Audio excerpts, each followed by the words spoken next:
దేవుని బిడ్డలారా, మరి యొక్క జనవరి 1 అవండి, ఈ మొదటి నెల మొదటి వారంలో మనం ఉన్నాం.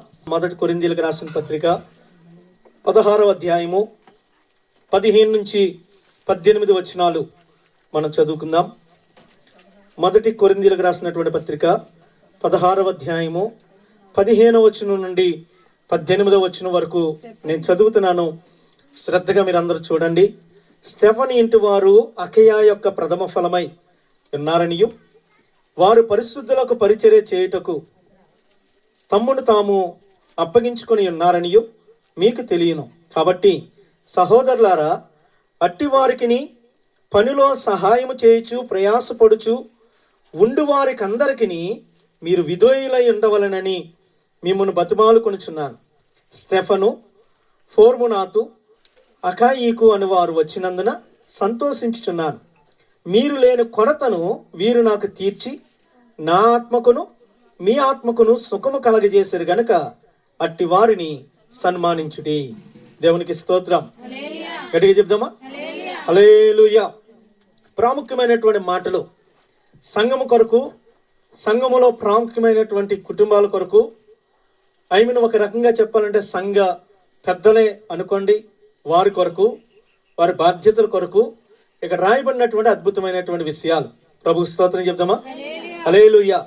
దేవుని బిడ్డలారా, ఈ సంఘ పెద్దల యొక్క కుటుంబాల కొరకు లేదా సంఘ పెద్దల ఏర్పాటు కొరకు మనం చెప్పుకోవడానికన్నా ముందుగా ఒకసారి మరొక మాట కూడా చదవండి ప్లీజ్. ఒక మాట ప్రార్థన చేస్తుంటే దేవుడు జ్ఞాపకం చేస్తున్నాడు. ఒక మాట, ఈ మాటను కూడా ఒకసారి చదవండి. సంఖ్యాకాండము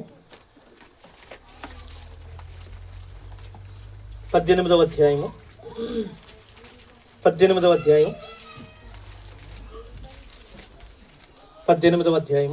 7వ వచనం.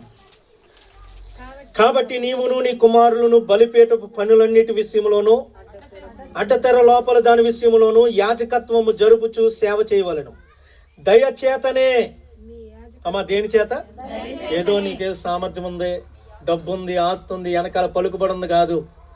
ఏదైనా ఒక పరిచర్య నీకు అప్పగించబడిందంటే, ఒక సేవ నీకు అప్పగించబడిందంటే, ఒక పని నీకు అప్పగించబడిందంటే అది కేవలం దయ ద్వారా, దేవుని దయ, దేవుని దయ ద్వారా నీకు పరిచర్య ఇస్తున్నాం. దయచేతనే మీ యాజకత్వపు సేవ నేను మీకు ఇచ్చి ఉన్నాను. దేవుడు మాట్లాడుతున్న మాట. ఈరోజు నాకు ఇక్కడ సంఘ కాపరిగా ఉండేటటువంటి అర్హత నాకు వచ్చిందంటే నా బలమో, నా జ్ఞానమో, నా సామర్థ్యం కాదు, దేవుని దయ. స్తోత్రం చెప్పండి. అలాగే సంఘంలో పట్టాలేసే పరిచర్య నీకు వచ్చిందంటే అది దేవుని దయ. అమ్మా, వింటున్నావా? అంటులు కడిగే, గిన్నెలు కడిగే పరిచర్య నీకు వస్తే అది దేవుని దయ. సంఘ పెద్ద బాధ్యతలు నీకు వచ్చిందంటే అది దేవుని దయ. అర్థమైందండి? ఇది రిజర్వేషన్ల ప్రకారంగా జరిగే ఎలక్షన్స్ కాదు. అర్థమైందండి? ఎస్సీఓలకి, ఎస్టీఓలకి, బీసీఓలకి, కమ్మోలకి, కాపోలకి వాళ్ళకి రిజర్వేషన్ ఇచ్చి వాళ్ళ ద్వారా జరిగే ఎలక్షన్లు అనేవి కాదు. ఇదిగో లేఖనాధారంగా దేవుడు ఎవరిని కోరుకుంటే వారికి ఇచ్చేటటువంటి బాధ్యతలు. ప్రభు స్తోత్రం చెప్తామా? కాబట్టి ఈ బాధ్యతల విషయంలో మీరు నమ్మకంగా చేయాలని, ఇది దేవుని దయ ద్వారా మాత్రమే నాకు వచ్చిందనే విషయాన్ని మీరు గుర్తుపెట్టుకోవాలని మీకు ప్రేమతో తెలియజేస్తున్నాను. ప్రభు స్తోత్రం చెప్పండి. హల్లెలూయా. దేవుని బిడ్డలారా, ఈ సంఘ పెద్దల యొక్క కుటుంబాల కొరకు లేదా సంఘ పెద్దల ఏర్పాటు కొరకు మనం చెప్పుకోవడానికన్నా ముందుగా దేవుని బిడ్డలారా, మొదట దైవజనుడి పని ఏంటో చెప్తాను. వింటున్నారా? దేవుడు దైవజనుడిని ఎందుకు ఏర్పాటు చేశాడు? దైవజనుడిని సంఘంలో చేయాల్సిన పని ఏంది? వాటర్ క్యాన్లు తేవాలా, డెకరేషన్లు చేయాలా, ఫ్యాన్లు బిగించాలా, పట్టాలు పరవాలా, ఎవండి మైకులు సెట్ చేయాలా? ఈ దైవజనుడి పనులా? లేదంటే కనుక ఎవండి ఇవి కాకుండా వేరే ఏమన్నా ఉన్నాయా? అసలు దైవజనుడు ఏ పని చేయాలి? ఏ పని చేస్తే సంఘానికి ఆశీర్వాదం? దైవజనుడి బాధ్యత ఏంటి? దైవజనుడి పని ఏంటి? సంఘం పని ఏంటి? సంఘంలో అసలు పరిచారకులు ఎందుకని దేవుడు నియమించాడు? సంఘ పెద్దలను ఎందుకు ఏర్పాటు చేశాడు అనే విషయాలు ఈరోజు క్లుప్తంగా చాలా తక్కువ సమయంలో మీకు వివరించాలని ఆశపడుతున్నాను. దేవుడికి స్తోత్రం చెప్పండి, గట్టిగా చెప్పండి. మొట్టమొదటిగా దైవజనుడి యొక్క పని ఏంటి? సంఘంలో దైవ సేవకుడి పని ఏంటి? దేవుడు దైవజనుని ఎందుకు ఏర్పాటు చేశాడు? దైవజనుడికి ఇచ్చినటువంటి బాధ్యత ఏంటి? ఇది మనకు తెలియాలా? స్తోత్రం చెప్పండి. చూడండి, యోహాను శుభవార్త 21వ అధ్యాయము 15వ వచనం నుంచి మనం చదవగలిగితే అక్కడ అద్భుతమైన మాటలు రాయబడి ఉంటాయి. వారు భోజనము చేసిన తర్వాత యేసు సీమోను పేతురును చూసి, యోహాను కుమారుడైన సీమోను, వీరికంటే నీవు నన్ను ఎక్కువగా ప్రేమించుచున్నావా అని అడగగా అతడు, అవును ప్రభువా, నేను నిన్ను ప్రేమించుచున్నానని నీవే ఎరుగుదువని ఆయనతో చెప్పాను. అప్పుడు యేసు ప్రభు అంటున్నాడు, నా గొర్రె పిల్లలను మేపుమని అతనితో. ఇప్పుడు సీమోను గారికి ఒక పని అప్పగిస్తున్నాడు దేవుడు. పేతురు గారికి ఒక పని ఇస్తున్నాడు. ఏంటా పని? నా గొర్రె పిల్లలను, గొర్రె పిల్లలు అంటే సంఘం, నా సంఘాన్ని మేపు, నా సంఘాన్ని పోషించు, నా సంఘాన్ని నువ్వు కాపరితత్వం చేసి వాటి కడుపు నింపు అనే పని దేవుడు ఎవరిని కాపరిగా ఏర్పాటు చేస్తున్నటువంటి పేతురు గారికి, సంఘ స్థాపన చేయడానికి దేవుని ద్వారా ఏర్పాటు చేసుకున్నటువంటి పేతురు గారికి అప్పగిస్తున్న పని ఇది. హల్లెలూయా. అలాగే రెండో మాటలో కూడా రాయబడింది. అక్కడ రాయబడిన 16వ వచనంలో, మరలా ఆయన సీమోను కుమారుడు, యోహాను కుమారుడు అయిన సీమోను, నన్ను ప్రేమించుచున్నావని రెండవసారి అతన్ని అడగగా అతడు, అవును ప్రభువా, నేను నిన్ను ప్రేమించుచున్నానని నీవే ఎరుగుదువని ఆయనతో చెప్పాను. ఆయన నా గొర్రెలను ఖాయమని చెప్పాను. స్తోత్రం చెప్పండి. దైవజనుడి పని ఏంటండి? గొర్రెలను మేపడం, గొర్రెలను కాయడం. ప్రభు స్తోత్రం చెప్దామా? గట్టిగా చెప్పండి. ఏమండి, కాయడం ఎలా కాపాడతాడండి? కర్రట్టుకొని మీ వెనకాల తిరుగుతాడా? గొర్రెలను అడవిలోకి తోలుకెళ్ళి అక్కడ వాటిని కాపాడుకుంటూ కర్ర పట్టుకొని తిరుగుతున్నట్టు మీ వెనకాల తిరుగుతాడు దైవజనుడు? మరి ఎలా కాపాడాలి సంఘాన్ని? ప్రార్థన చేసి, అయ్యా నా సంఘం చుట్టూ నీ కంచి వేయండి అయ్యా, నా సంఘ కుటుంబాల చుట్టూ నీ కాపుదల ఉంచండి అని నీ కొరకు నిత్యం ప్రార్థించే పని దేవుడు దైవజనుడికి ఇచ్చాడు. ప్రభు స్తోత్రం చెప్దామా? అమ్మ, అర్థమవుతుందండి?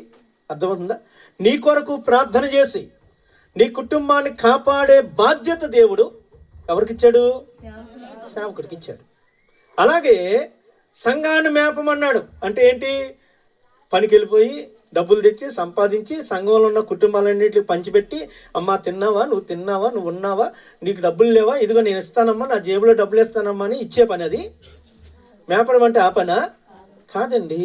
ఆధ్యాత్మికంగా నీ ఆత్మ బలహీనం అవ్వకుండా, పరలోక రాజ్యానికి నువ్వు వెళ్ళగలిగినట్లుగా, ఇహలోక మాలిన్యము నీకు అంటకుండా, పాపానికి దూరంగా, పరిశుద్ధతకు దగ్గరగా, ప్రభు మార్గాల్లో, ఆయన చిత్తములో, ఆయన వాక్యపు వెలుగులో నిన్ను నడిపించేటటువంటి బాధ్యత ఏమండి? సంఘానికి అద్భుతమైనటువంటి వర్తమానాలు అందించి, వాక్యాన్ని అందించి, తన జీవితాన్ని ఒక మాదిరిగా వారి ముందు నడిపించుకుంటూ, చూపిస్తూ వారు నడిపించే బాధ్యత, వారికి చక్కని వాక్యాన్ని దైవ ప్రత్యక్షతలో దేవుడి దగ్గర పొందుకొని సంఘానికి ప్రకటించే బాధ్యత దేవుడు దైవజనుడికి ఇచ్చాడు. ప్రభు స్తోత్రం చెప్తామా? హల్లెలూయా. మేపడం అంటే అది. అమ్మా, వింటున్నారా? మేపడం అంటే అది. దేవుడి దగ్గర పొందుకోవాలి, దేవుడి దగ్గర సంపాదించుకున్నది తెచ్చి సంఘానికి పెట్టాలి. ప్రభు స్తోత్రం. అలాగే అయ్యా నా సంఘాన్ని కాపాడయ్యా అని నీ కొరకు దివారాత్రులు ప్రార్థించాలి. ఇది దైవజనులుగా మా కుటుంబానికి దేవుడిచ్చిన పని. ప్రభు స్తోత్రం చెప్పండి, గట్టిగా చెప్పండి. హల్లెలూయా. అంతేగాని దేవుని బిడ్డలారా, ఏమండి, ఈ పని మేము పక్కన పెట్టేసి, ఏమండి, మిగిలిన పనులో మేము ఇమిడిపోవాలని బైబిల్లో లేదు. బైబిల్ గ్రంథంలో ఇలాంటి ఒక సమస్య వచ్చింది. సంఘంలో ఒక ప్రాబ్లం వచ్చింది. సంఘం విస్తరిస్తూ ఉంది. అపోస్తలుల కార్యాలు 2వ అధ్యాయంలో పరిశుద్ధాత్మ దేవుడు మేడగదిలో ప్రార్థిస్తున్న 120 మంది మీదకి వచ్చినప్పుడు, దేవుని బిడ్డలారా, పెంతెకొస్తు అనే పండుగ దినమున లక్షల మంది యూదులు ఆ ప్రాంతానికి చేరినప్పుడు, పౌలుగా 11 మంది అపోస్తలులు, 12 మంది అపోస్తలులు లో నుంచి పేతురు గారు లేచి అక్కడ ఒక ప్రసంగం అందించాడు. ప్రభు స్తోత్రం చెప్తామా? హల్లెలూయా. ప్రసంగం చేసిన తర్వాత ఆ ప్రసంగాన్ని విని వారిలో 3,000 మంది మొదటిగా యేసుక్రీస్తు నామములో బాప్తిసం పొందారు. మొట్టమొదటి సంఘం కట్టబడింది. వారు ఇంటింటా రొట్టె విరిచాడు. ప్రతి దినము దేవాలయంలో తప్పకుండా కూడుకున్నారు. అపోస్తలుల బోధలో, వాక్యంలో, ప్రార్థనలో నిలవబడ్డారు. అద్భుతాలు జరుగుతూ వచ్చినాయి. మొదటి సంఘంగా 3,000 మంది ఒకే చోట కలిసి ఆరాధన చేయడం మొదలెట్టారు. ప్రభు స్తోత్రం చెప్పండి. అలా జరుగుతూ ఉన్నప్పుడు అపోస్తలుల కార్యాలు 3వ అధ్యాయములో ఒకనొక రోజున ఆ శృంగారం అనే దేవాలయంలోనికి వెళ్తూ ఉన్నప్పుడు బయట ఒక కుంటోడు కూర్చొని ఉన్నాడు. దేవుని బిడ్డలారా, యోహాను, పేతురు, యోహానులు ఆ వ్యక్తిని చూసి యేసుక్రీస్తు నామములో లేచి నడు అనగానే పుట్టి కుంటివాడైనటువంటి ఆ వ్యక్తి లేచి గంతులేయడం మొదలెట్టాడు. ఆ అద్భుతాన్ని చూసి, ఆ కార్యాన్ని చూసి అనేకులు యేసుక్రీస్తును విశ్వసించి 4,000 మంది మరలా బాప్తిసం తీసుకున్నారు. అక్కడికి ఎంతమంది అయ్యారండి సంఘం? అట్లండి 7,000 మంది అయ్యారు. ఇప్పుడు సంఘం లెక్కకు విస్తరిస్తూ ఉంది, దినదినం పెరుగుతూ ఉంది, కార్యక్రమాలు పెరుగుతూ ఉన్నాయి. అలాంటి సమయంలో సంఘంలో చిన్న చిన్న లోపాలు కూడా ఏర్పడినాయి. ఏమండి, ఇంట్లో నలుగురు ఉన్న కుటుంబంలోనే ఒకరి మాటలకు ఒకరికి పొంతన ఉండదు, ఒకరి మాటలు ఒకరు వినేటటువంటి ఆలోచన ఉండదు. హల్లెలూయా. అలాంటిది 7,000 మంది సంఘం విస్తరిస్తూ ఉంది. సంఘంలో కొన్ని అవకతవకలు ఏర్పడినాయి. కొందరిని చిన్న చూపు చూస్తూ ఉన్నారు, విధవరాండ్రం పట్టించుకోవట్లేదు, గ్రీకు భాష మాట్లాడే వారిని పట్టించుకోవట్లేదు. హల్లెలూయా, స్తోత్రం చెప్పండి. అలాంటి పరిస్థితుల్లో దేవుని బిడ్డలారా, దైవజనుల దగ్గరికి ఈ పంచాయతీ వచ్చింది. వచ్చి, అయ్యా వీళ్ళందరూ కూడా ఏమండి ఇక్కడ నడిపించేటటువంటి కొంతమంది అవకతవకలు చేస్తూ ఉన్నారు, చిన్న చూపు చూస్తున్నారు, వ్యత్యాసం చూపిస్తూ ఉన్నారు, పక్షపాత వైఖరితో వ్యవహరిస్తూ ఉన్నారు. కాబట్టి వీరి బాధ్యతలన్నీ కూడా మీరే తీసుకోండి అయ్యగారు, మీరే చెప్పండి అయ్యగారు, ఎవరు ఏం చేయాలో, ఎవరు ఏం పని చేయాలో మీరు దగ్గరుండి నియమించండి అయ్యగారు అనేసి పాస్టర్ గారి దగ్గరకు వచ్చారు. వింటున్నారమ్మా? పాస్టర్ గారి దగ్గరకు వచ్చారు. 11 మంది 12 మంది అపోస్తలుల దగ్గరకు వచ్చి వారు గోడు విన్నవించుకున్నారు, వారు బాధ చెప్పుకున్నారు. చెప్పుకున్నప్పుడు అపోస్తలుల కార్యాల గ్రంథం 6వ అధ్యాయంలో 3వ వచనంలో ఒక అద్భుతమైన మాట ఆ 12 మంది అపోస్తలులు ప్రకటిస్తూ ఉన్నారు. ఏమంటున్నారండి? కాబట్టి సహోదరులారా, ఆత్మతోనూ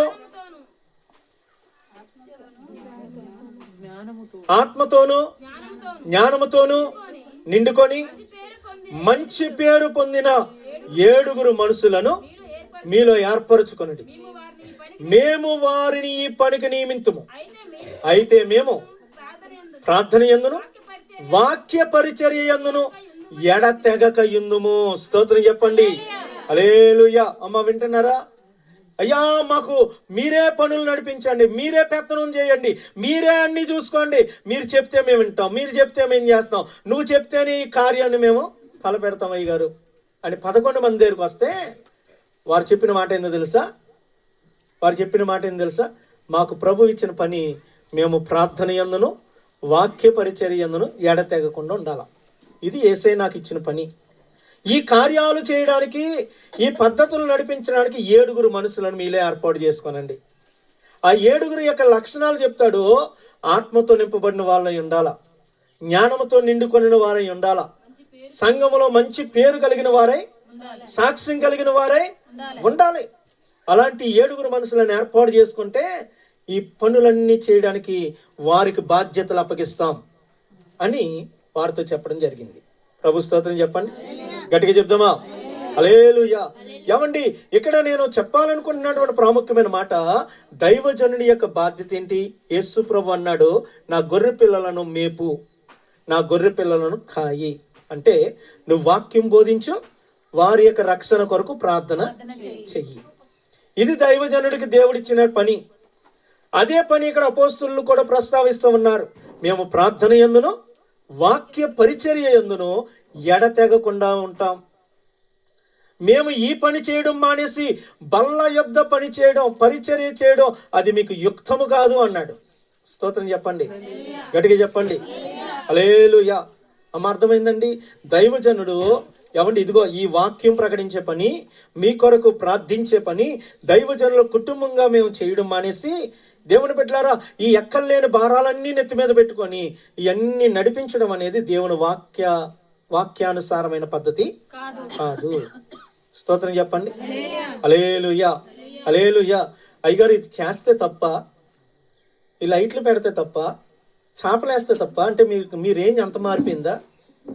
ఏమన్నా మీరు చేపలు వేయలేరా, కుర్చీలు సదరలేరా మీరు అని ఒకవేళ మీరు మమ్మల్ని అడగొచ్చు. వేయగలం, మేము కుర్చీలు వేయగలం, చేపలు సర్దగలం. వెనకాల నా చెప్పులు కూడా లైన్లో పెట్టిన స్థితి నుంచి ఇక్కడ దాకా వచ్చాం మేము. స్తోత్రం చెప్పండి. ఇప్పటికీ చేయగలం. అయితే ఆ పని చేయడానికి మేము ఇప్పుడు ఏం ఆపి ఆ పని చేయాలి? మేము ప్రార్థన చేయడం మానేసి ఆ పని చేయాల. నేను వాక్యం కొరకు ప్రిపరేషన్ మానేసి నేను ఈ పనులు చేయాలా? స్తోత్రం చెప్పండి. దేవుని బిడ్డలారా, ఆ పని సంఘంలో కూర్చున్న వాళ్ళు ఎవరైనా చేయొచ్చు.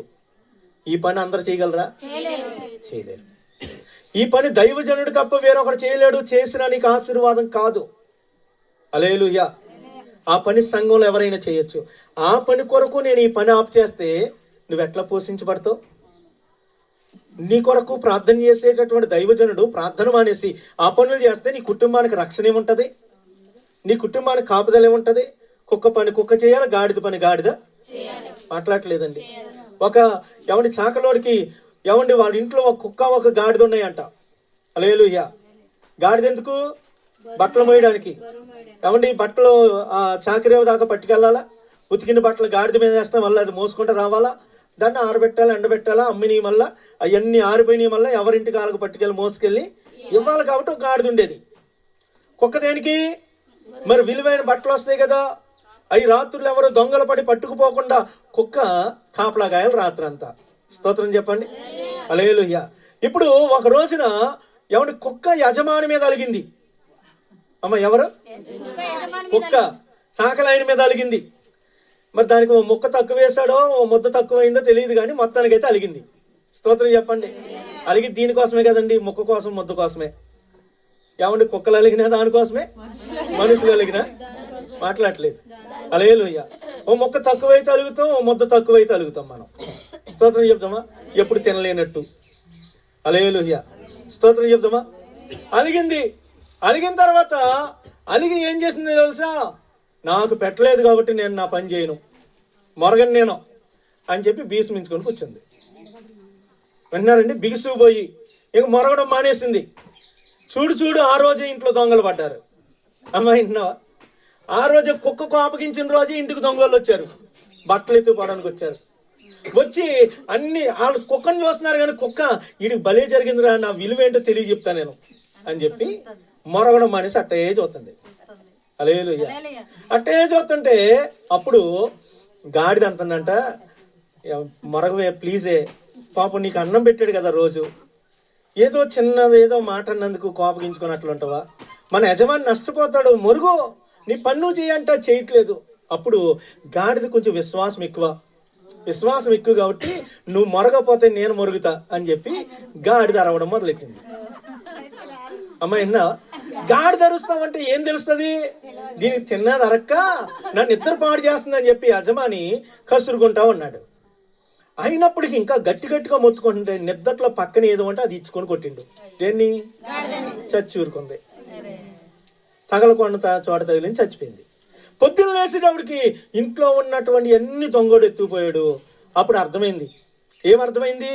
ఓహో, గాడిద ఆ దొంగను చూసి నన్ను లేపడానికి అరిసింది, కానీ నేను అర్థం చేసుకోకుండా దీన్ని కొట్టాను అని బాధపడి, కుక్క మెలుకుగానే ఉంది, ఇది అరవలేదు, దీనివల్ల నాకు ఇంత నష్టం కలిగిందని కావాలని దాన్ని చంపేశాడు.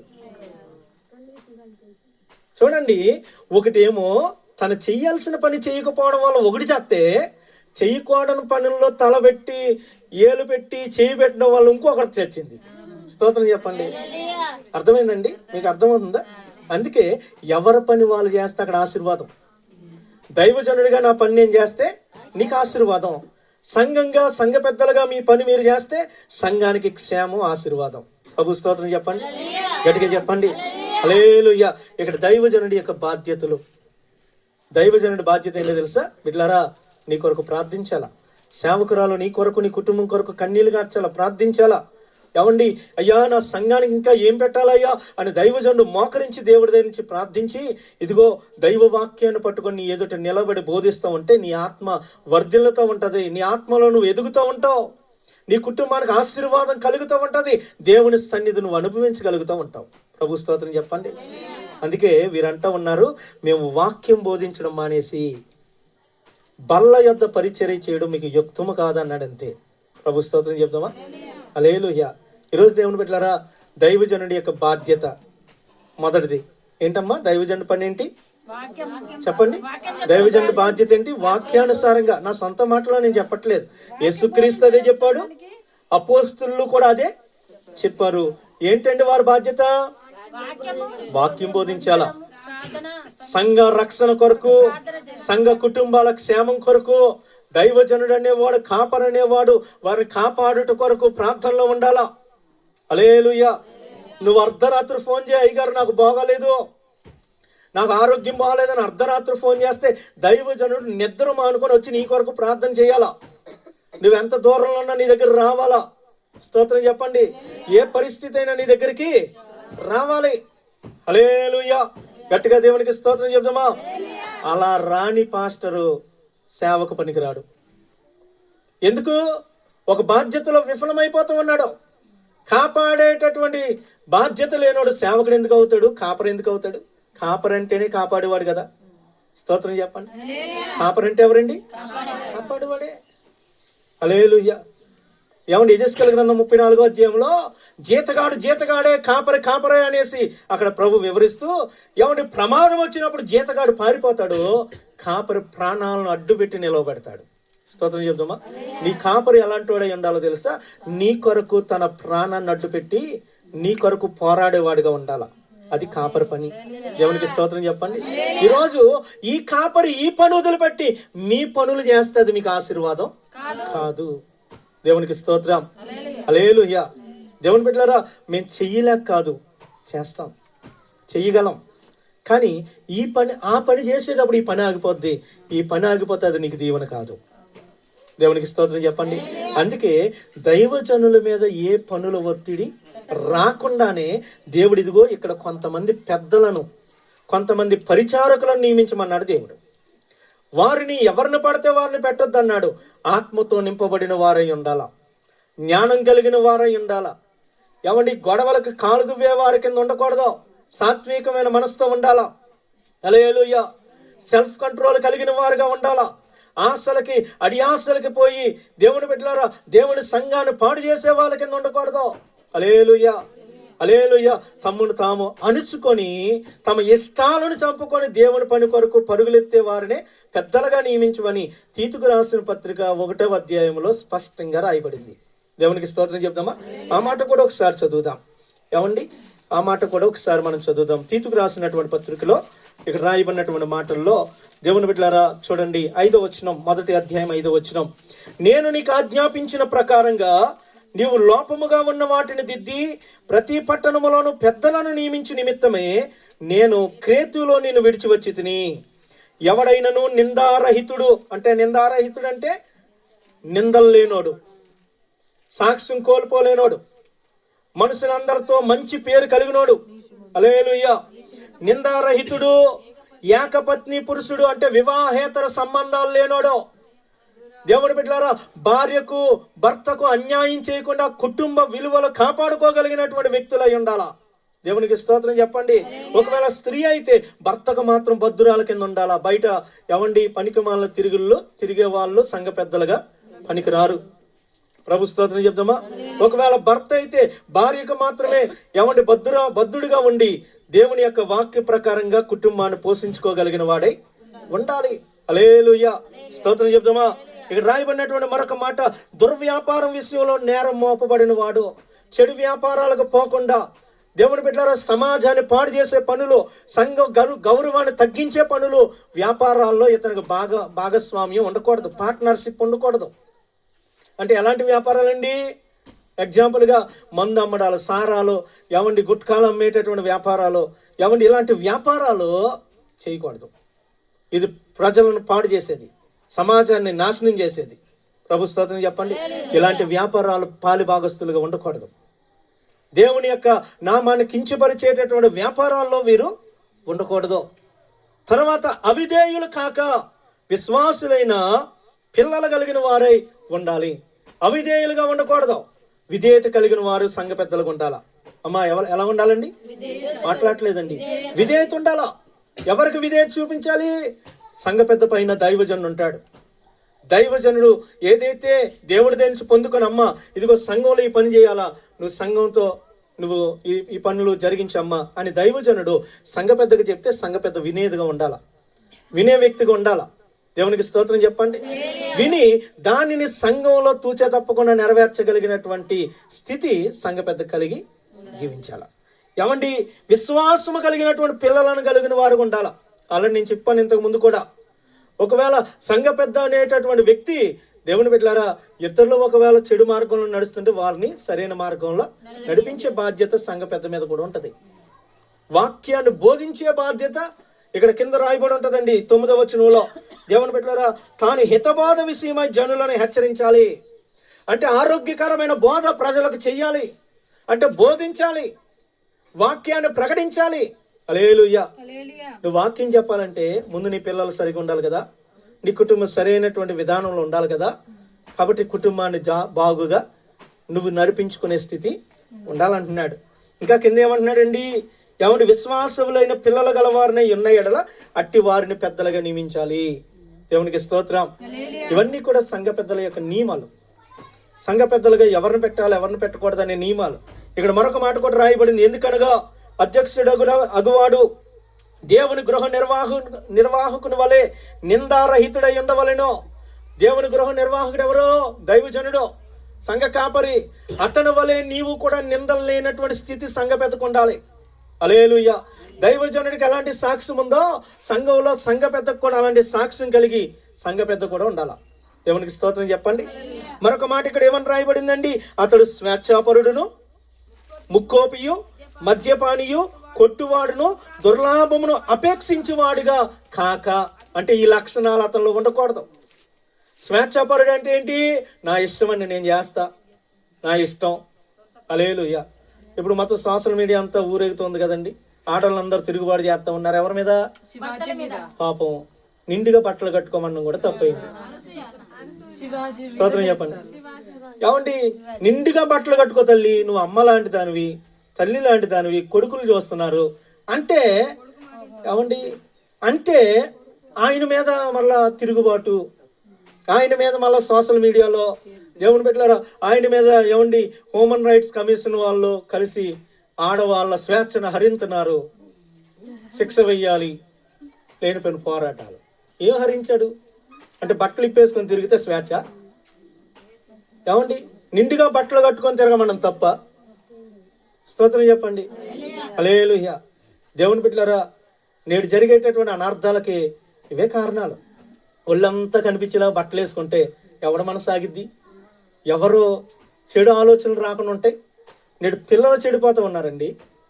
చిన్న చిన్న పిల్లలు వారి మనసులు పాడైపోతూ ఉన్నాయి. కారణం ఏంటి? ఈ వస్త్రధారణ వలన వారు సెల్ ఫోన్లో చూస్తున్నటువంటి అసభ్యకరమైనటువంటి ఏమండి వీడియోస్ వలన. దేవుని బిడ్డలారా ఏమండి స్వేచ్ఛ దేనికి స్వేచ్ఛ అండి? నువ్వు బాగుపడ్డానికి స్వేచ్ఛ కావాలా? ఒకవేళ నువ్వు ఏ ఉద్యోగానికైనా వెళ్ళొద్దనేసి ఇంట్లో అడ్డుకుంటే అప్పుడు పోరాటం చేయి. నా స్వేచ్ఛను నాకు కాదనుకుండా చేస్తున్నారని కేసు పెట్టు. అర్థమైందా?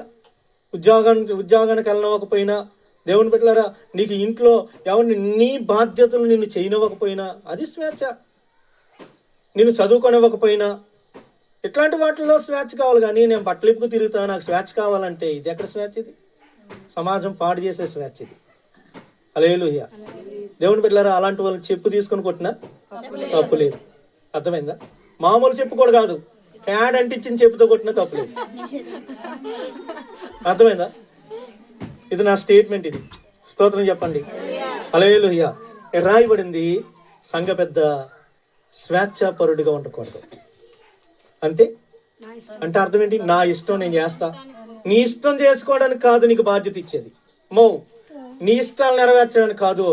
నువ్వు కొన్ని కట్టుబాట్లకు, కొన్ని రూల్స్ అండ్ రెగ్యులేషన్కి నువ్వు బంధించబడి వాటి ప్రకారంగా నడిచేదానుగా నువ్వు ఉండాలి. హల్లెలూయా. ఏదైతే వాక్యం చెప్పిందో, ఏ మాట అయితే దేవుని వాక్యంలో నీ మీద బాధ్యత దేవుడు పెట్టాడో అది చేయాలి. చేసే తత్వం నీలో ఉండాలి. ముక్కోపం ఉండకూడదు, కోపిష్టి దాని కింద ఉండకూడదు. ఏమండి, కోపంతో ఉన్నాడని మోసేనే 40 సంవత్సరాలు అడవిలో గొర్రెలు గాయించాడు దేవుడు. అర్థమైందండి? కోపంతో ఉన్న మోసేనికి సంఘం అప్పగించాడా? 40 సంవత్సరాల వయసులో ముందు పిలిచాడు మోసేని. మోసే వెళ్ళు నా ప్రజలను విడిపించంటే ఏం చేశాడు మోసే గారు? వెళ్ళి ఇద్దరు పోట్లాడుకుంటే ఒకరిని చంపి ఏమంటే ఇసుకలో బొంద ఇసుపు అత పెట్టాడు. అవునా కదా? ఐగుప్తీయుడు వచ్చి ఇశ్రాయేలీయులను కొడుతుంటే కోపం వచ్చి గుద్దుకు ఆయన చంపేసి కింద గొయ్యి తీసి గోతులుగా పెట్టాడు. దేవుడికి వామ్మో ఏమండి ఆ ఇసుకలో కప్పెట్టాడు. వామ్మో ఇప్పుడు ఈ మోసే కనుక ఈ ఇశ్రాయేలుని అప్పగిస్తే వీళ్ళు తిరుగుబాటు చేసినప్పుడు అలా ఒక్కొక్కరిని చంపేసి పూడ్చి పెడుతూ ఉంటాడు. హల్లెలూయా, స్తోత్రం చెప్పండి. ఈ సంఘం ఎవడు తిరుగుబాటు చేస్తే వాడిని ఒక దెబ్బకి చంపేసి పాతి పెట్టి నాకు తెలియదు అంటాడు. కాబట్టి ఇలాంటి వాడి సంఘం అప్పగించకూడదు అని చెప్పి ఎక్కడ తీసుకెళ్ళాడు? మిద్యాను అడవులోనికి తీసుకెళ్ళి రాజు కుటుంబంలో కోటలో పెరిగినోడిని ఎక్కడ తీసుకెళ్ళాడండి? అడవులోకి తీసుకెళ్ళి అక్కడ పడేసి కాయగూరలు అన్నాడు. హల్లెలూయా. 40 సంవత్సరాలు కాసి కాసి కాసి అప్పుడేమన్నాడు? నా వల్ల కాదయ్యా, నేను చేయలేనయ్యా, నాకు నా మాట మాంద్యమై నేను ఎత్తున్నయ్యా, నీకు ఇష్టమైన పంపు తప్ప నేను మాత్రం చేయలేనయ్యా అనే రేంజ్కి తీసుకొచ్చాడు. హల్లెలూయా, అనే రేంజ్కి తీసుకొచ్చాడు. అర్థమైందండి? అంటే దేవుని బిడ్డలారా, స్వేచ్ఛపరుడిగా ఎవరిని ముక్కోపితనంతో నువ్వు ఉంటే గనక దేవుడు నీకు బాధ్యత ఇవ్వడం. హల్లెలూయా. ఒకవేళ ఆ బాధ్యత నీకు అప్పగించిన బాధ్యతను నువ్వు దుర్వినియోగం చేస్తావు నీ కోపంతో. ఆ బాధ్యతను నువ్వు దుర్వినియోగం చేసి దాన్ని చెడగొడతావు. మోసే చూడండి, మొదట్లోనేమో ఎవడో చిన్న మాట అన్నందుగా కొట్టి చంపేశాడు. తర్వాత కోపమంతా అణిగిన తర్వాత బాధ్యత ఇస్తే ప్రజలు తిరుగుబాటు చేస్తుంటే సాగిలపల్లి కాళ్ళకి దండం పెట్టాడు. అట్లట్లేదు, సాగిలి పడ్డాడా లేదా? సాగిలి పడ్డాడండి. కోపం చచ్చిపోయింది. దేవుడు అప్పుడు బాధ్యతలు ఇచ్చాడు. నువ్వు సంఘంలో కోపతాపాలతో నువ్వు ఉండేవారు సంఘ పెద్దలుగా పనికిరారు. మూతు ముడిచిపెట్టుకొని కోపంతో పక్కకు పోయి పక్క నుండి అడిగేసి ఇడిగేసి సంఘాన్ని గలిబిలి చేసేవాళ్ళు సంఘ పెద్దలుగా పనికిరారు. సంఘ పెద్దకు ముక్కోపితనం ఉండకూడదు. స్తోత్రం చెప్పండి. ఇక్కడ మరొక మాట రాయబడింది, మద్యపానం. తాగుబోతోడు కింద తాగుబోతూ వ్యవహారాలు చేసే వాళ్ళ కింద సంఘ పెద్దల కుటుంబాలు ఉండకూడదు. తర్వాత కొట్టేవాడు, భార్యను కొట్టేవాడు లేదంటే భర్తను కొట్టే స్త్రీ సంఘ పెద్దగా ఉండడానికి పనికిరాదు. స్తోత్రం చెప్పండి. పాప ఆయనేమో ఈవిడేమో కొడేస్తా ఉంటుంది, ఆయన బయట పరుగు పోతాం, ఈయన కొట్టినట్టు బయటికి లుంగి పంచి కట్టుకుంటూ పిల్లలు తెచ్చుకుంటాయి. హల్లెలూయా, అర్థమైందా? అట్లాంటి వాళ్ళు సంఘ పెద్దలుగా ఉండడానికి పనికిరాదు. హల్లెలూయా. రాయబడింది, దుర్లాభమును అపేక్షించేవాడు కాక. అంటే అర్థం ఏంటి అంటే ఏమండి, లంచగొండితనంతో ఉన్న వాళ్ళు సంఘ పెద్దలుగా పనికిరారు. లంచగొండితనం సంఘాల్లో ఎవరికి తరయ్యారు అంటే, నీ మాట వింటుందని ఆమెలోకిలాగా, నీ మాట వింటలేదని వీళ్ళనేమో చిన్న చూపు చూసేలాగా సంఘ పెద్ద ఉండకూడదు. సంఘ పెద్ద తండ్రి మనసు తల్లి మనసు కలిగి ఉండాలి. హల్లెలూయా. మాట వినకపోయినప్పటికీ వారి మీద ప్రేమతో వాళ్ళు మందలించి మంచి మార్గంలో తిప్పాలి తప్ప కోపతాపాలకు పోయి వారిని పక్కన పెట్టి ఏమండి నీకేమో ఇష్టమైనలోకిలాగా ఇష్టం కానిలోకిలాగా నువ్వు చూడకూడదు. ఇది సంఘ పెద్ద లక్షణం కాదు. ఇక్కడ కింద మరొక మాట అద్భుతంగా రాయబడి ఉంటది, అతిథి ప్రియుడు, సజ్జన ప్రియుడు, స్వస్థ బుద్ధి కలవాడు, నీతిమంతుడు, పవిత్రుడు, ఆశానిగ్రహం కలిగినవాడు. అతిథి ప్రియుడు అంటే వచ్చినటువంటి గెస్టులను గౌరవించాలా. అర్థమైందండి? గెస్టులను గౌరవించాలా. ఎవరైనా సంఘాన్ని కొత్తగా వస్తారేమో అని వారి కొరకు ముందే ప్రిపరేషన్ చేసుకునేటటువంటి వ్యక్తిత్వం సంఘ పెద్దలకే ఉండాలి. సజ్జన ప్రియుడు అంటే ఏంటి? ఒకవేళ సంఘానికి వచ్చినా రాకపోయినా ఎవరు మంచి వాళ్ళని ప్రేమించే తత్వం సంఘ పెద్దకి ఉండాలి. హల్లెలూయా. ఇప్పుడు ఇంట్లో ఎగ్జాంపుల్గా ఏమండి, ఇప్పుడు రత్నకు ఉంది, ఇప్పుడు సంఘ పెద్ద కదా, రత్నకు ఉంది. ఇప్పుడు రత్నక ఇప్పుడు రావణ్ ఉన్నాడు, లేదంటే జెస్గాడు ఉన్నాడు. ఇప్పుడు జెస్గాడు ఎవరు? కొడుకే కదా. ఇప్పుడు జెస్గాడికి ఏమండి పక్కన ఉన్నటువంటి డుమ్మికి గొడవ అయింది అనుకోండి. ఇప్పుడు జెస్గాడితే తప్పంతా. సంఘ పెద్ద నా కొడుకు కాదని చెప్పి జెస్గాడి వైపు నిలబడకూడదు. ఈమె నా అక్కో, నా చెల్లో, లేకపోతే నా బావో, నా మరిదో, ఏమండి నా భర్తో అని చెప్పి తప్పు చేసిన వాడి వైపు నిలబడకూడదు. ఎవరైతే న్యాయంగా ఉన్నారో వాళ్ళ వైపు నిలబడాల. ఇదే సజ్జన ప్రియులు అంటే ఇది. అంటే మంచితనం వైపు నిలబడే గుణం ఎవరికైతే ఉంటాడో వాడిని పెట్టండి రా సంఘ పెద్దగా అన్నాడు. స్తోత్రం చెప్పండి. అన్యాయాన్ని ఎదిరించి పోరాడాల, అది నా అయినా నీ అయినా. అర్థమైందండి? ఆ లక్షణం సంఘ పెద్దలో ఉండాల. తప్పును ఖండించాలా, గద్దించాలా, ఎదిరించాలా. తప్పు చేస్తే గనక ఖచ్చితంగా తప్పును తప్పనే చెప్పాల, వెనకేసి రాకూడదు. స్తోత్రం చెప్తామా? గట్టిగా చెప్పండి. దేవుని బిడ్డలారా, ఇవి సంఘ పెద్ద యొక్క గుణాలు. ఈ లక్షణాలు. మరి సంఘం ఏం చేయాలండి? సంఘ పెద్దలేమో ఇన్ని లక్షణాలు కలిగి ఇన్ని పనులు నెత్తి మీద వేసుకొని వాళ్ళు చేస్తుంటే ఈమె చేస్తుంది సంఘ పెద్ద, ఈమె పెద్ద చేస్తుంది, ఈమెనా చేసేది అని సంఘ పెద్దలని నిందలేయాలి సంఘం. అంతేనా అంతేనా? మరి ఖాళీగా ఉన్నవాడు ఏం చేస్తాడండి? కూసేగాడితే మేసేగాడిదని చెడగొడుతుందంట. అట్లా పని పాటి లాగా ఖాళీగా కూర్చున్న వాళ్ళు పని చేసే వాళ్ళు ఏలెత్తి చూపించి నిందలేయాలి. అంతేనా? మాట్లాడలేదండి అంతేనమ్మా? కరెక్టేనా కాదా? నువ్వు అవునంటావు కాదన్నావు, నీ బుర్ర ఊపుతుంటే నాకు తెలియట్లేదు. ఒకసారి చెప్తారా? చూసేవాడికి ఏం తెలుస్తుందండి వాళ్ళ మీద ఉన్న భారం, వాళ్ళు చేసే పనులు నీకేం అర్థమవుతాయి? హల్లెలూయా, స్తోత్రం చెప్పండి. అమ్మా వింటున్నావా? దేవుని బిడ్డలారా, నువ్వు నీ మీద బాధ్యత లేకుండా వారు ఆ బాధ్యతలని వారి మీద వేసుకొని భరిస్తున్నప్పుడు నువ్వు వారి మాటకు లోబడాల, విధేయత చూపించాల. అయ్యా ఏంటి పాస్టర్ గారికి లోబడి, సంఘ పెద్దకు లోబడి, దేవునికి లోబడి, మేము ఎప్పుడు లోబడైనా పైబడలేదా మాకు? హల్లెలూయా, మా భర్తకు లోబడి మాకు ఎప్పుడు లోబడైనా పైబడ్డం లేదా? హల్లెలూయా, స్తోత్రం. ఏం చేద్దాం మరి? దేవుని వాక్యం, ఆది యందు వాక్యం ఉండెను, వాక్యం దేవుడి దగ్గర ఉండెను, వాక్యమే వాక్యమే. మరి దేవుడు అట్లా చెప్పాడు. స్తోత్రం చెప్పండి. దేవుడి రూల్స్ లో ఆప్షనల్ క్వశ్చన్స్ ఉండవు. అమ్మ వింటున్నారా? ఏమండి ఏబిసిడిలో ఏదైనా ఒకటి ఎంచుకో అనేది ఉండదు. ఇక డైరెక్ట్ ఆన్సరే. స్తోత్రం చెప్తామా? హల్లెలూయా. మల్టిపుల్ ఆప్షన్స్ ఏముండవు ప్రభు క్వశ్చన్స్ లో. డైరెక్ట్ గా ఒకటే స్ట్రైట్ ఫార్వర్డ్. హల్లెలూయా, స్తోత్రం చెప్తామా? ఏమండి ఇది ఒకటేమో దేవుని దైవజనుని యొక్క బాధ్యతలు చెప్పాను, సంఘ పెద్దల యొక్క గుణాలు చెప్పాను, సంఘ పెద్దలను ఎందుకు నియమించాలో చెప్పాను. దేవుని బిడ్డలారు ఇప్పుడు సంఘం ఏం చేయాలో చెప్తారు. స్తోత్రం చెప్పండి. సంఘం ఏం చేయాలో చెప్తాను. అయిపోయిందట. హల్లెలూయా, సంఘం ఏం చేయాలో చెప్పి వాక్యాన్ని ముగిస్తాను. ప్రభు స్తోత్రం చెప్పండి. ఇంకా 12 కనబడుతుంది నాకు. హల్లెలూయా, స్తోత్రం చెప్తామా? హల్లెలూయా. శ్రద్ధగా వినాలండి, జాగ్రత్తగా వినాలమ్మా, చాలా ప్రాముఖ్యం ఇది. మళ్ళీ సంఘం దీని కొరకు నువ్వు చెప్పమన్నా మళ్ళీ నెక్స్ట్ టైం ఎప్పుడైనా మళ్ళా సంఘ పెద్దల ప్రస్తావన వచ్చినప్పుడే చెప్తావు ఇది, అప్పుడు దాకా నీకు అందదు. హల్లెలూయా, జాగ్రత్తగా వినండి. కొరింథీయులకు రాసిన 16వ అధ్యాయము మనం చదువుకున్న వాక్యంలోకి వచ్చేప్పుడు ఇప్పుడు వాస్తవానికి ఇప్పుడు వాక్యం స్టార్ట్ అయినట్టు. మొదటి కొరింథీ పత్రిక 16వ అధ్యాయం, సెకండ్ కొరింథీలో 16 అధ్యాయాలు ఉండవు. 16వ అధ్యాయము 15వ వచనం. స్టెఫనీ ఇంటి వారు అకయా యొక్క ప్రథమ ఫలమై ఉన్నారనియు వారు పరిశుద్ధులకు పరిచర్య చేయుటకు తమ్మును తాము అప్పగించుకొని ఉన్నారనియు మీకు తెలియను. హల్లెలూయా. ఇక్కడ ఒక కుటుంబం కోసం దేవుడు రాయించాడు. ఏమండి, ఒక కుటుంబం, ఒక ఫ్యామిలీ, వారి కొరకు ప్రభు ఇక్కడ రాయిస్తూ ఉన్నాడు. తర్వాత 17వ వచనంలోకి వెళ్ళేటప్పటికి అక్కడ 3 కుటుంబాలను దేవుడు ప్రస్తావన చేస్తున్నాడు. హల్లెలూయా. ఇక్కడేమో ఒక కుటుంబము, అక్కడేమో 3 కుటుంబాలు. ఈ కుటుంబం కూడా ఇంక్లూడ్ అయి ఉంటది దాంట్లో. హల్లెలూయా, స్తోత్రం చెప్పండి. అంటే ఈ 3 కుటుంబాలని ఇక్కడ ఆయన హైలైట్ చేసి వీరి పనులు ఏంటో చెప్తున్నాడు. దేవుని బిడ్డలారా, వీరి పట్ల సంఘం ఎలా వ్యవహరించాలో చెప్తున్నాడు. దేవునికి స్తోత్రం చెప్పండి. ఈ అకయా అనేటటువంటి ఈ స్టెఫను అనేటటువంటి వారు అకయా అనే ప్రాంతంలో ప్రథమ ఫలం. అకయా అనేది ఒక పట్టణం పేరు. విన్నారండి, ఒక పట్టణం పేరు. దేవుని బిడ్డలారా, గలతీ పత్రిక 1వ అధ్యాయంలో కూడా అకయా ప్రదేశముల యందు, గలతీయ ప్రదేశాల్లో, అకయా పట్టణాల్లో అనేసి మాటలు అక్కడ మనకు వినబడుతూ ఉంటాయి. దేవునికి స్తోత్రం చెప్పండి. ఇప్పుడు ఈ స్టెఫను అనేవారు ఎవరంటండి?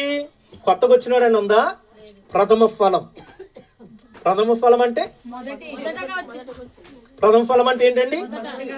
మొట్టమొదటిగా రక్షించబడినటువంటి కుటుంబం. ఈ కొరింథీ పట్టణాల్లో జాగ్రత్తగా కొరింథీ సంఘంలో ఈ అకయా అనేవారు మొదట క్షమించండి స్టెఫను అనేవారు అకయా ప్రదేశంలో మొట్టమొదటిగా ప్రభువుని ఎరిగినటువంటి కుటుంబం.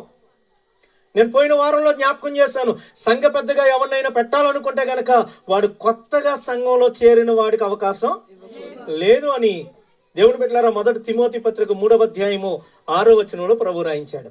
దేవునికి స్తోత్రం చెప్పండి. హల్లెలూయా. ఇక్కడ కూడా దేవుడు నియమిస్తున్నాడు ఒక కుటుంబాన్ని. ఎవరండి వాళ్ళు? ప్రథమ ఫలం అండి. అంటే సంఘంలో ఎప్పుడో రక్షణ పొందినటువంటి కుటుంబం ఇది. అందరికన్నా మొట్టమొదటిగా దేవుళ్ళలోకి వచ్చినటువంటి కుటుంబం ఇది. నిన్నగాక మొన్న వచ్చిన వాళ్ళు కాదు. హల్లెలూయా. ఏమండి, ఈ విషయాన్ని గుర్తుపెట్టుకోవాలి. సంఘంగా మనం జ్ఞాపకం చేసుకోవాల్సినటువంటి ప్రాముఖ్యమైన మాట, సంఘ పెద్ద అనేటటువంటి వ్యక్తి దేవుని బిడ్డలారా అందరి కొరకు తెలిసినోడై ఉండాలి. నిన్నగాక మొన్న వచ్చిన నీ కోసం ఏం తెలుస్తుంది? నీ కుటుంబం సమస్యలు ఏం తెలిస్తే, నీ ప్రార్థన అవసరాలు ఏం తెలిస్తే, ఎవరు నువ్వు ఎప్పుడు కోపంగా ఉంటావో, ఎప్పుడు నవ్వుతావో వాళ్ళకి ఏం తెలుస్తుంది? స్తోత్రం చెప్పండి. హల్లెలూయా. ఇక్కడ చూడండి, స్టెఫను ఇంటి వారు వీరు అకయ పట్టణంలో ప్రథమ ఫలం. రెండవది ఇక్కడ రాయబడినటువంటి మాట, వారు పరిశుద్ధులకు పరిచర్య చేయడానికి తమ్మును తాము అప్పగించుకొనిన వారు. హల్లెలూయా. ఎవరికి పరిచర్య అమ్మా? ఎవరికి పరిచర్య? పరిశుద్ధులకు. నేను ఇంతకుముందు సంఘం కొరకు బైబిల్లో ఉన్నటువంటి పేర్లు చెప్పాను. ఏమండి, సంఘానికి దేవుడు పెట్టిన పేర్లు బైబిల్లో విశ్వాసులు, శిష్యులు, పరిశుద్ధులు, సహోదరులు, దేవుని స్తోత్రం చెప్పండి, గొర్రెలు. ఏమండి, ఇవన్నీ కూడా విశ్వాసులను ప్రస్తావించినటువంటి పేర్లు. పరిశుద్ధులు అనేది సంఘం కొరకు రాయబడినటువంటి మాట ఇది.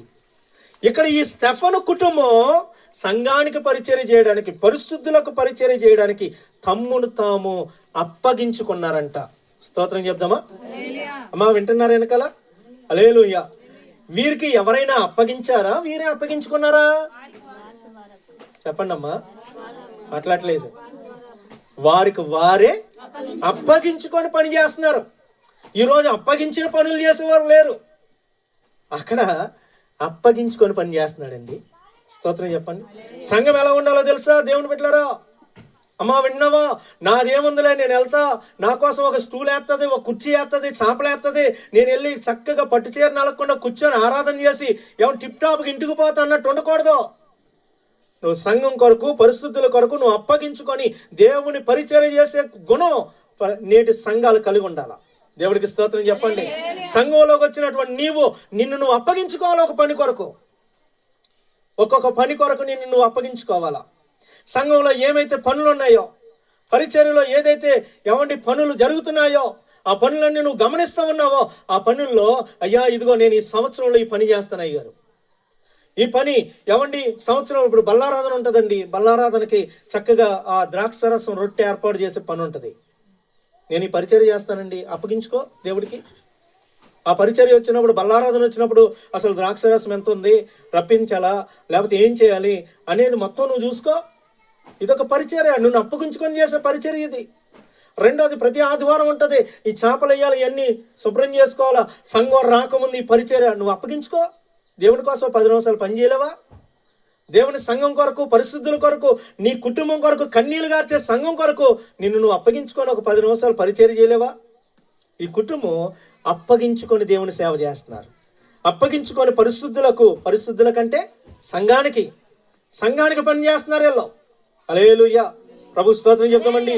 ఈరోజు దేవుని బిడ్డలారా, కొంతమంది ఆలోచనలు ఎలా ఉంటాయో తెలుసా? నాకు ఏం పని చెప్పలేదుగా, నేను ఎందుకు చేయాలా? చెప్తే చేస్తావా? బైబిల్ అది నేర్పించిందా? చెప్తేనే చెయ్యి, చెప్పకపోతే కనుక చప్పుడు చేయకుండా వెళ్ళిపోని బైబిల్ చెప్పిందా? ఇక్కడ ఏమని రాయబడింది? అప్పగించుకొని చెయ్యాలా.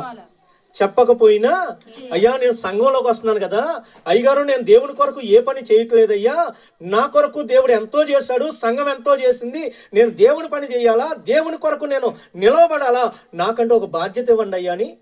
ఒకవేళ నీకు ఏది చెయ్యాలో నీకు అర్థం కాకపోతే దైవజనుడి దగ్గరకు వచ్చాడైతే దైవజనుడు ఒక బాధ్యత నీకు ఇస్తాడు. స్తోత్రం చెప్పండి. కనీసం ఈ 2026 ఈ మొదటి వారంలో నిన్ను ఒక పని కొరకు నువ్వు అప్పగించుకో, ఒక పరిచర్య కొరకు అప్పగించుకో. అన్నా ఇదిగో ఈ వంటల కార్యక్రమం నేను చేస్తానన్నా, లేదంటే కనుక అన్నా ఇక ముందు జరిగేటటువంటి ఎవండి పనుల్లో ఇదిగో ఫలానా కార్యం నేను చేస్తానన్నయ్య, వాటర్ కార్యక్రమం నేను చూసుకుంటానన్నా, లేకపోతే కూరగాయల కార్యక్రమం నేను చూసుకుంటానన్నా, లేకపోతే కనుక ఇదిగో ఇక్కడ జరిగేటటువంటి మందిర పరిచర్య నేను చూసుకుంటా, ఈ మైకుల పరిచర్య నేను చూసుకుంటా. ఇట్లా దేవుని బిడ్డలారా కొన్ని బాధ్యతలు నిన్ను నువ్వు అప్పగించుకొని దేవుని పని చేయి. దేవునికి స్తోత్రం చెప్దామా? దీన్నే బాధ్యత అంటారు, బాధ్యత కలిగి ఉండడం అంటారు. దేవునికి స్తోత్రం చెప్పండి. చేతుల పైకి చెప్పండి. నిద్రపోయే వాళ్ళు చెప్పండి. అమ్మా నిద్రపోతున్నారు తల్లి, ఎందుకు నిద్రపోయిన వాళ్ళు చెప్పండి. నిద్రపోయిన వాళ్ళు అల్లేలు చెప్పలే నాకు. హల్లెలూయా. దయచేసి నిద్ర వచ్చి వాళ్ళు వెళ్ళి మొహం కడుకురండి. ఒకవేళ నిద్ర వస్తే చక్కగా మీ ఇంట్లో పరుపులు ఉన్నాయి, ఇంటికి వెళ్ళిపోయి పడుకోండి. ఇక్కడ ఎందుకు కూర్చొని కునుకుపాట్లు? స్తోత్రం చెప్పండి. కంఫర్ట్గా మంచిగా కాళ్ళు మంచం మీద పెట్టుకొని చక్కగా హ్యాపీగా తలదిండి పెట్టుకొని, ఏమండి మంచిగా ఫ్యాన్ వేసుకొని, అవసరమైతే ఏసీ వేసుకొని ఇంటికి వెళ్ళి పడుకోరాదా? ఇక్కడే దొరికిందా నీకు నిద్రకి? జాగ్రత్తగా అలా ప్రభు స్తోత్రం చెప్తామా? హల్లెలూయా. దేవుని బిడ్డలారా, సంగమా, కనీసం 2026 సంవత్సరంలోనైనా నిన్ను నువ్వు అప్పగించుకొని పనిచేస్తే ఇక్కడ ఎంతమంది ఉన్నామండి? ఏమండి మన సంఘం దేవుని బిడ్డలారా, నిన్న మనం చూసాం 56 మంది ఉన్నారు. ఏమండి అందులో ఒక్కొక్కరు ఒక్కొక్క బాధ్యత తీసుకుంటే 5 నిమిషాల పని.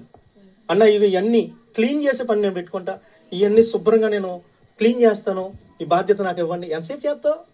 కొత్త ఖర్చు తెచ్చుకుంటావు, క్లాత్ తెచ్చుకుంటావు, 5 నిమిషాలు క్లీన్ చేసి పక్కన పెడతావు. షాపులు ఎంతసేపు వేస్తావు? ఇదొక బాధ్యత తీసుకొని ఎంతసేపు వేస్తారు? 2 నిమిషాలే అయిపోయి చీపురు పట్టుకొని ఊకడం, షాపులు వేయడం, అదొక బాధ్యత. కూరగాయలు ఎంతసేపు కొత్తావు? ఒక ఇద్దరు సమర్పించుకుంటే 10 నిమిషాలు పోసి ఇంటికి వెళ్ళి రెడీ అయ్యి రావచ్చు. ఏమండి స్తోత్రం చెప్పండి. బయట ఒకవేళ కిరాణా కావచ్చు, చికెన్ కావచ్చు, ఇవన్నీ అన్నా నేను చూసుకుంటానన్నా, నేను బాధ్యత తీసుకుంటానన్నా. ఏమండి బతుకులాడితే ఎవరు దొరకరండి నీకు? నీ కుటుంబ సభ్యులను బతుకులాడి, అయ్యా ఇదిగో సంఘంలో ప్రార్థన, మన కుటుంబాన్ని దేవుడు దీవిస్తాడు, ఇచ్చిన పని చేసి పెట్టండి, చేసి పెట్టరా? నీ కుటుంబంలో చేస్తారే. ఒక బాధ్యత తీసుకోవాలి కదా. ఇవన్నీ ఒకలే చేయాలంటే 2-3 గంటలు పట్టిద్ది. వినండి అమ్మా, ఒకలే చేయాలంటే 2-3 గంటలు పట్టిద్ది. మొన్న లెక్కగా ఇలా కళ్ళు తిరిగి కింద పడే పరిస్థితులు కూడా వస్తాయి. స్తోత్రం చెప్పండి, వస్తాయి. ఒక్కొక్కరు ఒక్కొక్క బాధ్యత తీసుకుంటే సంఘం అభివృద్ధి అవుతుంది. చూసే వాళ్ళకి కూడా, వచ్చిన వాళ్ళకి కూడా, అబ్బా సంఘం భలే ఉన్నారా, దేవుని సంఘం అంటే ఇలా ఉండాలా, ఇట్లా బాధ్యత కలిగి ఉండాలా, ఇట్లా ఎవరి పనులు వాళ్ళు చేస్తే ఎవరిని ఎంత డెవలప్మెంట్ ఉంటుందో అనేది దేవుడు కూడా ఆశ్చర్యపడేంత విధంగా సంఘం ఉండాలా. 133వ కీర్తన ఏమని రాయబడింది? సహోదరులు ఐక్యత కలిగి నివసించుట ఎంత మేలు, ఎంత మనోహరం. హల్లెలూయా. అచ్చట శాశ్వత జీవము, ఆశీర్వాదం ఉండాలని దేవుడే కోరుకున్నాడండి. అమ్మ వింటున్నారా? ఐక్యత కలిగి పని చేసేవారి మధ్యలో, పరిచర్య చేసేవారి మధ్యలో శాశ్వతమైన జీవం ఉంటుంది, దేవుని ఆశీర్వాదం ఉంటుంది. ఆమేన్. కాబట్టి ఈరోజు దేవుని బిడ్డలారా, ఇదిగో దేవుని వాక్యంలో రాయబడుతుంది, ఈ ఇంటి వారు తమ్మును తాము అప్పగించుకొని దేవుని పరిచర్య చేశారు. హల్లెలూయా. రెండోది, ఇప్పుడు అసలు మ్యాటర్లోకి వస్తున్నాం. సంఘం ఏం చేయాలండి? అప్పగించుకొని పనులు చేస్తుంటే వాళ్ళంక కళ్ళు అప్పగించుకొని, దేవుని నోరు ఆవలించుకొని అలా చూస్తూ ఉండాలా? ఏం చేయాలి సంఘస్థులు? పని చేసే వాళ్ళని చూసి ఏం చేయాలి? లోపాలు ఎతకాల? ఆ పని అది ఎందుకు ఇలా చేసింది, అలాగెందుకు చేయలేదు, ఇట్లా లోపాలు ఎతకాల? ఏం చేయాలి? వాక్యంలో ఏమని రాయబడింది? ఒకసారి చూడండి 16వ వచనంలో, కాబట్టి సహోదరులారా, ఎట్టివారికి అప్పగించుకొని పని చేసేవారికి, ఎవరైతే ప్రథమ ఫలంగా సంఘంలో మొదటి నుంచి ఉన్నారో, ఏమండి నీవు సంఘానికి రాకముందు నుంచి ఎవరైతే సంఘంలో ఉన్నారో అట్టివారికి, దేవుని పని కొరకు అప్పగించుకున్న వారికి, పనిలో సహాయము చేయొచ్చు, ప్రయాసపడుచు ఉండి వారికి ఏం చేయాలంటే సంఘం, మీరు విధేయులై ఉండవలనని మిమ్మల్ని బతిమలాడుచున్నాను. దేవునికి స్తోత్రం చెప్పండి. అక్క వింటున్నావా? ఎవరైతే నీకన్నా ముందు నుంచి సంఘంలో ఉన్నారో, ఎవరైతే సంఘ బాధ్యతలు కలిగి సంఘ పెద్దలుగా పెత్తనం తీసుకుంటూ ఉన్నారో, పనులు తీసుకుంటూ ఉన్నారో, ఎవరైతే బాధ్యత కలిగి కొన్ని పరిచర్యల కొరకు అప్పగించుకొని పని చేయబోతూ ఉన్నారో, అట్టి వారికి సంఘమా విధేయత చూపించి గాని తిరగబడమాక, ఏలెత్తు చూపించమాక. నువ్వు ఒక ఏలు చూపిస్తే నీ వైపు 3 వేలు చూపిస్తున్నాయి, దేవుని లెక్క అడుగుతాడు. అర్థమైందండి? ఏలెత్తు చూపించే బాధ్యత నీది కాదు, లోబడమన్నాడు దేవుడు, వారి మాట వినమన్నాడు దేవుడు. వారి కుటుంబాలు సాక్రిఫైస్ చేసి ఇంటిలో మాటలు పడుకుంటూ వారు దేవుని యొక్క పనిలో ముందుకెళ్తా ఉన్నప్పుడు వారి మాటకు విధేయత చూపించాల, విధేయత కలిగి ఉండాలి. స్తోత్రం చెప్పండి. అలాగే సంఘం కూడా వారు చూసుకుంటారులే, వీళ్ళు చేసుకుంటారులే అన్నట్టు కాకుండా నీవు కూడా అప్పగించుకొని ఒక పరిచర్య భారం నీ మీద తీసుకో. ఏమండి నువ్వు దాన్ని పట్టుకొని నువ్వు దేవుని పనిలో ముందుకెళ్ళాలా. దేవునికి స్తోత్రం చెప్దామా? హల్లెలూయా. చివరి మాటను చెప్తున్నాను, వాక్యాన్ని ముగిస్తాను. చూడండి 17వ వచనం. స్టెఫను, ఫోర్మునాతు, అఖాయికు అనువారు. ఏమండి ఇక్కడ ఈ సంఘంలో 3 కుటుంబాల పేర్లు ప్రస్తావిస్తూ ఉన్నాడు. ఈ 3 కుటుంబాలు బాధ్యత తీసుకొని వారు అప్పగించుకొని దేవుని యొక్క సంఘంలో పనిచేస్తున్నారు. అమ్మ వింటున్నారా? ఇప్పుడు మన సంఘంలో కూడా ఒక 2 కుటుంబాల బాధ్యతలు తీసుకోబోతూ ఉన్నారు. దేవుడికి స్తోత్రం చెప్పండి. హల్లెలూయా. ఈ 3 కుటుంబాలు కూడా బాధ్యతలు తీసుకొని ఆ సంఘ పరిచర్య చేయడానికి వారు వచ్చారంట. వచ్చినప్పుడు ఏం జరిగింది? ఏమండి, వారు వచ్చినందున సంతోషించుచున్నాను, మీరు లేని కొరతను వీరు నాకు తీర్చారు. అమ్మ వింటున్నారా? సంఘ పెద్దలారా, ఇప్పుడు నియమించబడబోయే సంఘ పెద్దలారా వినండి. మీరేం చేయాలో తెలుసా? సంఘము చేయలేనటువంటి కొదువై ఉన్నటువంటి పనులన్నీ మీరే చెయ్యాల. కొరత లేకుండా కొరత తీర్చేటటువంటి బాధ్యత మీదే. అక్కడ ఏ కొరత అయినా కావచ్చు, పని కొరత కావచ్చు, ఆర్థికమైన కొరత కావచ్చు, దేవుని బిడ్డలారా మరి ఏ కొరత అయినా కావచ్చు, అది తీర్చేటటువంటి బాధ్యత ఎవరిదండి? సంఘ పెద్దలది. స్తోత్రం చెప్పండి. ఇక్కడ 3 పేర్లు ప్రస్తావించాడు, అందరి పేర్లు ప్రస్తావించలేదు. వీళ్ళు ఆ బాధ్యత వాళ్ళ మీద వేసుకొని ఏం చేశారంట? కొరత లేకుండా చేశారంట. ఏమండి, ఈరోజు మిమ్మల్ని సంఘంలో నియమిస్తూ ఉన్నప్పుడు ఇక్కడ కొరత లేకుండా, కొదువు లేకుండా పరిచర్య నడిపించాల. ఏమండి, ఇక్కడ ఈ పని జరగలేదమ్మా అనే మాట ఒకరితో మనం అనిపించుకోకుండా మనం సిద్ధపాటు కలిగి పని చేయగలిగిన స్థితి మనలో ఉండాలి. దేవునికి స్తోత్రం చెప్దామా? అలాగే చూడండి, మీరు లేని కొరత వీరు నాకు తీర్చి నా ఆత్మకును మీ ఆత్మకును సుఖము కలగజేసిరి. స్తోత్రం చెప్పండి. హల్లెలూయా. సంఘ పెద్దలు మీరు చేసేటటువంటి పనుల ద్వారా దైవజనుడి ఆత్మకు సుఖం కలగాలి, నెమ్మది కలగాలి తప్ప తల పట్టుకునే పనులు మాత్రం మాట్లాడలేదండి, చెప్పట్లేదండి. హల్లెలూయా. కొంతమంది పని చేస్తే ప్రాబ్లమ్స్ సాల్వ్ అవుతావు, కొత్త ప్రాబ్లమ్స్ క్రియేట్ అవుతాయి. సమస్యలు తీరవండి, సమస్యలు పెరుగుతాయి. హల్లెలూయా. మాట్లాడలేదు. స్తోత్రం చెప్పండి. హల్లెలూయా. అంటే దేవుని బిడ్డ, నీవు నేను చేసేటటువంటి పని ద్వారా దైవజనుడి యొక్క ఆత్మకు నెమ్మది కలగాల, ఆయన ప్రశాంతంగా ఉండాల. వింటున్నారా? దైవజనుడు ప్రశాంతంగా ఉండగలగాల, సంఘం కూడా ప్రశాంతంగా వచ్చి ఆరాధన చేయగలగాల. వీళ్ళు అట్లా చేశారండి. కొందరేమో అప్పగించుకొని పరిచర్య బాధ్యతలు తీసుకున్నారు, మరి కొంతమంది ఏమో అప్పగించబడిన పరిచర్య బాధ్యతలు తీసుకున్నారు. కాబట్టి సంఘస్థుల ఆత్మలకు నెమ్మది కలిగింది, దైవజనుడికి నెమ్మది కలిగింది. దేవునికి స్తోత్రం చెప్తామా? ఎప్పుడైతే అలా జరిగిద్దో అప్పుడు పరిచర్య అభివృద్ధి అవుతుంది, అప్పుడు సేవ అభివృద్ధి అవుతుంది, అప్పుడు సంఘం సంతోషించగలుగుతుంది. ఇక్కడ చూడండి, రాయబడిన మాటల్లో చివరి మాట, కనుక అట్టివారిని చెప్పండి, ఎట్టివారిని? ఎవరైతే బాధ్యత కలిగి అప్పగించుకొని పని చేస్తారో వారి సన్మానానికి పాత్రులు. సన్మానించమని దేవుడే చెప్పాడు, వారిని సన్మానించమని ప్రభువే చెప్పాడు. దైవజనుడికి డబ్బులు ఎక్కువైపోయి సాల్వలకు అప్పరవు. స్తోత్రం చెప్తామా? దేవుని వాక్యములో దేవుడు చెప్పాడు కాబట్టి వారికి సన్మానం, దేవుడు చెప్పాడు కాబట్టి వారికి సాలువాలు, దేవుడు చెప్పాడు కాబట్టి వారికి పొగడతలు. స్తోత్రం చెప్పండి. గౌరవం. ఎందుకు? పొగడతలైన వాళ్ళకే, రాళ్ళు దెబ్బలైన వాళ్ళకే. కొరత కనబడింది అనుకోండి, నేను ఎవరిని అడుగుతాను? సంఘ పెద్దను అడుగుతాను. సంఘమేంటున్నావా? రేపటి దినానికి కొరత వస్తే నిన్ను అడుగుతాను, అకేషన్ వస్తే నీకే సాల్వ దొరుకుతాను. స్తోత్రం చెప్పండి. ఏమండి, కొరత వచ్చినప్పుడు నీ మీదే భారం పెడతాను. ఏదైనా ఘనత వచ్చినప్పుడు నిన్ను పిలిచి, ఇగో వీరే మా సంఘ పెద్దలు గుండి సంఘాన్ని నడిపిస్తున్నారు, ఈ ఘనత వీళ్ళకే అని చెప్పి ఘనత నీకు ఇస్తాను. దేవుడు నియమించిన నియమం ఇది. స్తోత్రం చెప్పండి. హల్లెలూయా. కాబట్టి దేవుని బిడ్డలారా, ఏమండి, పొగడతల్ని ఎంత సంతోషంగా తీసుకుంటున్నావో కొన్ని కొరతలు వచ్చినప్పుడు మాటలు కూడా వస్తాయి. అవి కూడా తల వంచుకొని విధేయత కలిగి సంతోషంగా తీసుకోగలగాల బాధ్యత నిర్వర్తిస్తున్నప్పుడు. నన్ను ఎందుకన్నాడు, నన్ను అనే అర్హత, నన్ను అనేటటువంటి ఏమండి హక్కు ఆయనకి ఎక్కడి నుంచి వచ్చింది? వస్తుంది. నేను నీ తండ్రిని అంటాను, నేను నీ తండ్రిని, నీ మీద నాకు బాధ్యత ఉంది, సంఘం మీద బాధ్యత ఉంది. నిన్ను నియమించింది దేని కొరకు? స్తోత్రం చెప్పండి. దైవజనుడిగా ఏమండి నిన్ను ఇక్కడ నియమించింది నీ ద్వారా సంఘంలో నెమ్మది కలగాలని, కొరత లేనటువంటి పరిచర్య జరగాలని. ఎందుకు ఇక్కడ రాయబడింది కదా, కొరత లేని సేవ జరగాలని. దైవజనుడికి మీ ద్వారా నెమ్మది కలగాలి, సంఘానికి నెమ్మది కలగాలి. అది పరిచర్య అంటే. స్తోత్రం చెప్పండి. ఎవరికి నెమ్మది లేకుండా చేసి నేను పని చేస్తున్నాను ఊరేగడానికి కాదు బాధ్యత అంటే.